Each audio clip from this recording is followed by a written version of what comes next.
नमस्कार, I'm doctor Chitra मलोत।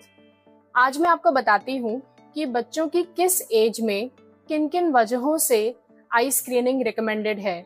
Number 1, at birth यानी जन्म के समय। Generalize screening to rule out congenital cataract, glaucoma, जन्मजात नासूर या जिसे हम कंजेनाइटल एनएलडी ब्लॉक भी कहते हैं, any other congenital diseases and developmental anomalies.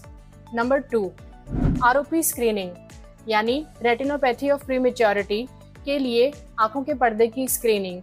ये प्रीमेच्योर बर्थ के केस में किया जाता है after the age of 4 weeks of birth. Number 3, hereditary retinoblastoma. ये एक कॉमन कैंसर है पीडियाट्रिक एज ग्रुप का। अगर ये हेरिडिटरी है तो इसकी screening less than 1 year of age में हो जानी चाहिए और up to 5 to 7 years of age continue रहनी चाहिए। Number 4, around 3 years of age, squint यानी तिरछापन या भेंगापन, एंटोसिस जिसमें बच्चे की एक या दोनों आंखों की पलक झुकी हुई होती है, इसकी स्क्रीनिंग हो जानी चाहिए क्योंकि अगर स्क्विंट का कोई सर्जिकल करेक्शन होना है तो pre school age is the best age group. 5, up to 5 years of age, if there is no any other obvious eye disease, just go for a generalized eye screening to rule out refractive error, यानी आंखों में कोई छिपा हुआ चश्मे का number तो नहीं है।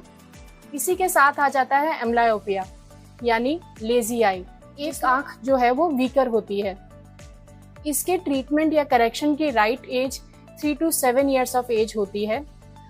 After 12 to 13 years of age इसके बहुत ही लिमिटेड पॉजिटिव रिजल्ट्स देखने को मिलते हैं।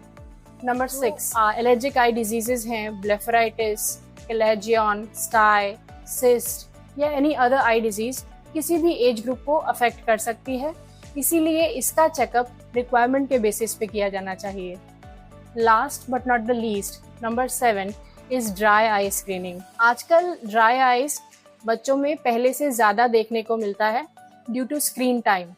इसीलिए जिन बच्चों का स्क्रीन टाइम ड्यूरेशन ज़्यादा है या जिन्हें ड्राई आइज के सिम्टम्स हैं, उनकी स्क्रीनिंग टाइमली हो जानी चाहिए। याद रखिए, बच्चों की उम्र सीखने की होती है और बच्चे देखकर बहुत कुछ सीखते हैं। इसीलिए आप उनकी आंखों का ख्याल रखिए और टाइमली स्क्रीनिंग कराते रहिए। Thank you.